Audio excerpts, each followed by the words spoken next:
For companies like General Motors and its embattled CEO, every new year brings the promise of change, as well as a whole host of new challenges. Well, this year, a number of high-profile CEOs are making big changes at their companies, changes that they hope will keep them squarely in the investor spotlight.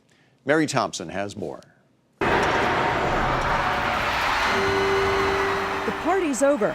Now it's back to work. And for some CEOs like Twitter's Dick Costolo, they'll need to work fast. He's unpopular right now, for sure, and I'm sure that there's an element of pressure. But if they execute through the year, then I think it'll be status quo in terms of management. Costolo, one of several big-name CEOs who need to recharge their companies.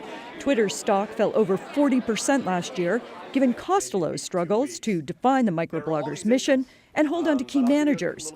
His strategy for the new year: strengthen Twitter's core audience, make the service easier to use, and gin up new services to attract new users. McDonald's unveils a new menu this month, part of CEO Don Thompson's plan to revive the fast food giant's sales in the U.S. With monthly sales a key barometer, it won't take long to know if this is the right recipe for a turnaround. Yahoo stock is up over 120% in the past 2 years, but critics claim that has more to do with the company's multi-billion-dollar stake in the Chinese internet giant Alibaba than it does with CEO Marissa Mayer's leadership.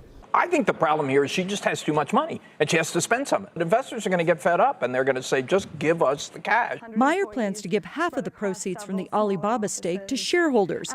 The question is, what does she do with the rest of the money? After a flattish year for sales and a weak one for profits, Coke plans to cut costs and shed its low-margin bottling business. Analysts wonder, though, is CEO Muhtar Kent's plan enough? And can he execute it fast enough to keep disgruntled investors at bay?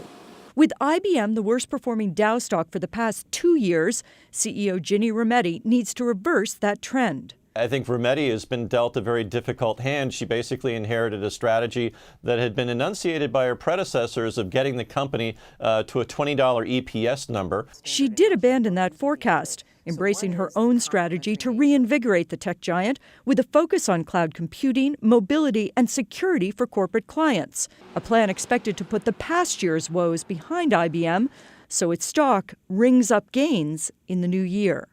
For Nightly Business Report, I'm Mary Thompson.